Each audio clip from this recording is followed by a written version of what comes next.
Yo, yo, yo. Yo, what is cracking, everyone? This is your man, Politikdaking, and this is a new video talking about the Activision boycott. If you are new, please like, comment, and subscribe. If you're not new, what is cracking, kings, guys? We're going to get right into this video, guys. I know I've been doing some updates about the Activision thing, and honestly, while the Activision thing and the whole Call of Duty thing and Nick Mercs and all that other stuff is important, I need to be uploading content for you guys to watch that isn't just this. So I do get that, and I will have some content eventually on some other stuff that we can talk about other than this situation. I do find this situation important, and I do like the fact that this situation has given me some motivation to do content. So I will be uploading. I'm going to be doing some editing today, guys. I've been playing a lot of Dead by Daylight, so be looking forward to that, and I'll be looking for another game other than Call of Duty to play as far as a first-person shooter. So one of the things that I wanted to discuss here, guys, is why this protest, for one, is working, and for two, why we should protest. Why we should protest. And I'm just going to go here real quick, and we're going to take a look at this. This is one of the reasons why, guys, we should protest. This is like the big reason why. And, you know, when I looked at this, guys, and I said to myself, okay, we got Nick Mercs here, right? And this is what he says. Blessed and thankful for a happy and healthy boy. Nico, I love you. I will teach you, and I will always be there for you. To all the fathers that follow me, happy Father's Day, fellows. Shout out to y'all. Enjoy the day. You deserve it. Look at these pictures that Nick Merc put up of his son. He's so proud. I'm pretty sure that's a smile underneath that. And look at Nico, man. He's just bright-eyed, and he don't know what's going on. And then look at him. Taking care of his son, man. Happy. Proud dad. Right? And when Nick Merck says, keep the kids out of it, this is what he's saying. He just had a son. Okay? He's a heterosexual male. And he cares about the welfare of his child. And he's not saying that if his child becomes gay, he's going to hate him, or if his child decides to associate himself with the LGBTQ. But he said he's going to teach his son what he feels is right and wrong. And then from there, he'll probably let his son make his own decision. But look at him. He's a proud father. And when he spoke as a proud father. And that's part of the reason, guys, why I believe that this protest should work. It's because of that. You know, it's because of that, guys. So I also wanted to talk about some other things real quick. We're going to take a look at my change.org petition real quick. And we're just going to go ahead and type that in. A lot of you guys have signed it, and I appreciate your support. I'm going to reach out to some bigger content creators, hopefully to reach out about the petition that we have and stuff like that, or whatever. You know, I've been very vocal, and I've been very all over this situation, because I feel like it's one to be important. So we have 714 views, guys. I think we have about 32 supporters. And, you know, I've been sharing this all over. And here we go. You know, it's still up. We got 32 signatures. We're going to move to our next goal of 50 or whatever. And people have posted on this. I believe Call of Duty is making a statement by not letting people be who they want to be. And Activision or producers of Call of Duty are pulling Nazi moves right now to show their control. Leave kids alone. Wonderful. This is all wonderful, guys. I am very proud of this petition. I'm very proud of these 32 signatures and people standing up against this. The reason why we have to protest Call of Duty, guys, is because of this. It's because of the fathers out there who feel like they don't have a say in raising their own child. That's the point, guys. So there's some bigger issues here, guys, that we'll get into as far as Call of Duty is concerned and stuff like that.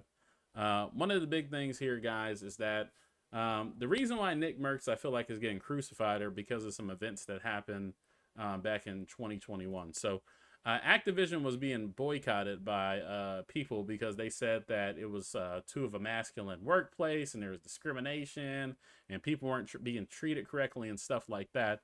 And I'm going to bring that up now here just to give you some backstory.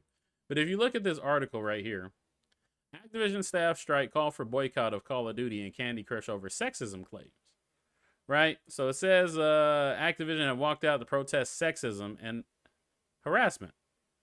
And and asking for a boycott. So here we go. Waving signs.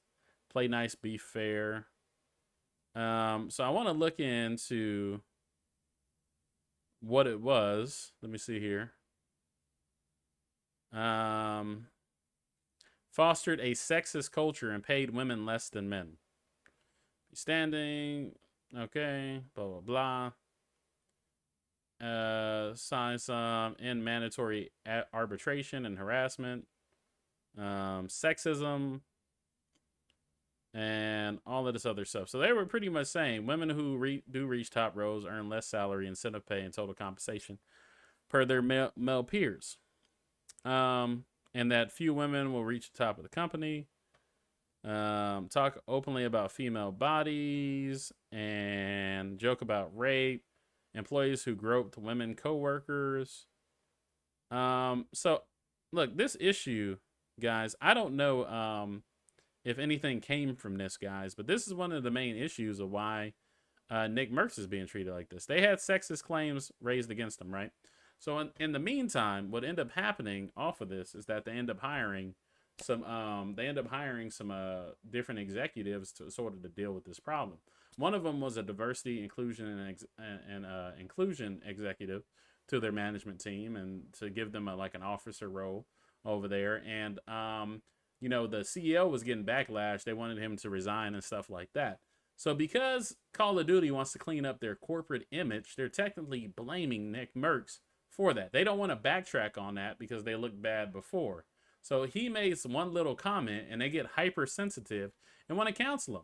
Instead of just saying you have a right to your opinion, you have a right to raise your son the way you want to, maybe they should keep things out of schools and just let LGBTQ or heterosexual people just make the decision in their own homes on what they need to teach their families. Because if this was the opposite of people saying you have to be male and female and you can't be gay and all this other stuff, LGBTQ people will all be all over it.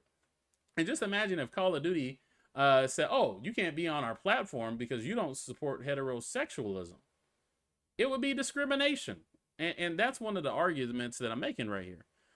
So we're going to take a look back, guys. I want to show you guys the board of directors and all this other stuff. So this is the lady that was hired to Chief Diversity, Equity, and Inclusion.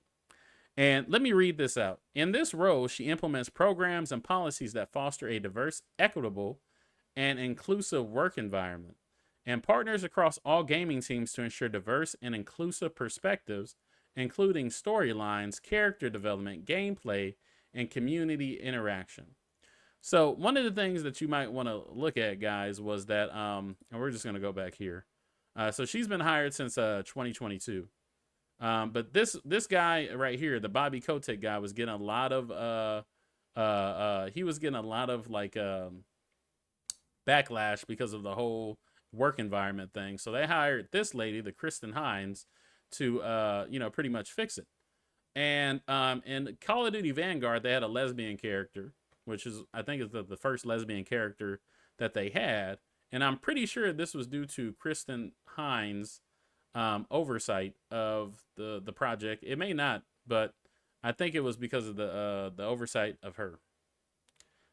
April 2022. So let me think about that. That was like last year, possibly. But Activision is just trying to cover their behinds because they were deemed, a bad work environment. And that has nothing to do with Call of Duty players or streamers. That has everything to do with Activision.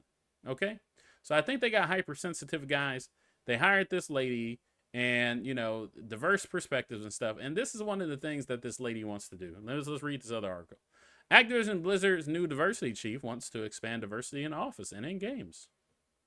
It says here, Kristen Hines will join Activision from April 25th, 2022, and already has her sights set on increasing the number of women and non-binary employees by 50%. Right? So she wants the Activision offices to increase the number of women and non-binary employees by 50%. So I don't have anything against women being part of Activision Blizzard. And, honestly, I guess I don't have any problem with non-binary employees. What I'm wondering is what does any of this has to do with the Call of Duty gameplay and Nick Mercs being able to say what he wants to say as a father of a child. So the real issue here is that these guys want to cover their behind by having diversity, equity, and inclusion. And when you have somebody who is vocal to say, well, I need to raise my son the way that I want to raise my son, that they feel like that's going against the narrative that they're trying to set to make their company look good. And this is why we should protest, guys. I mean, for the sake of fathers, for the sake of, you know, heterosexual people, and for the sake of people not being discriminated against because they have a heterosexual view and because they're male and females that are heterosexual, that we should continue to protest this, guys. So this is probably one of the last videos I'll do on this, guys, because I feel like this sort of explains it. I'll probably have updates on my Instagram and in my Twitter and stuff like that. So if you want to follow me there, I'm pretty sure the links to my channels are below in the description. But after this, guys, I'm not going to spend too much more time on this subject unless there's some major update that's going on. But I would hope that you guys continue to support, continue to share, continue to point this, because this is discrimination, guys. Like, think about it. People change, right? You know, I hope not, but I'm straight right now. But what if I decide to be gay, right? And my viewpoint changes. So I might go backtrack on all the things that I'm saying because I might have a different perspective. But what if I'm gay or straight, and or I'm gay or I'm LGBT or whatever, and then I decide to say, you know what, I want to be heterosexual? Well, then my perspective might change, right? But the whole point is that I should be allowed to express myself without any type of discrimination, because people change in life. Nobody's going to be one thing forever. And this is forcing a narrative that you're going to be one thing forever and that you'll never change. I'm pretty sure there's gay people who have turned trans. I'm pretty sure there are lesbian people who have turned non-binary. And I'm pretty sure there are lesbian people and gay people and trans people who have adopted a heterosexual view. This is about freedom in this nation. This is not about sex and who's right and who's wrong. This is about our freedoms and liberties being encroached on and a narrative being pushed in one direction and not being able to have the freedom to express yourself. That's what I want people to see from this. I'm a Christian. I believe in God. Yes, I believe, you know, that homosexuality is a sin and transgenderism stuff is wrong. I believe that, right? But I have the right to say that. I'm not going to discriminate against somebody in the workplace because they're that way. If that's what you want to do with your life, that's your business. If you don't believe in my God, don't worry about it. If you ask my opinion about it, I'm going to tell you what the Bible says, and I'm going to tell you how I feel.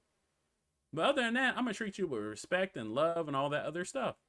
So my own personal belief of being able to say that is not discrimination. It's just my point of view. And Nick Mercs' point of view was that he has a son. He wants to raise his son, and he wants to be a father to his son and teach his son what's right. Now, whether his son does one thing or another is not the argument. He's a baby. It's the fact that he has the freedom to be able to teach him what's right. So anyway, guys, I'm going to leave this video here. I hope you guys have enjoyed this video. And yeah, I'm going to be uploading some other content, and I hope you guys enjoy it. So I'm out. You guys take it easy. As always, may God bless your gaming. A lot of more new stuff coming for this channel. Peace.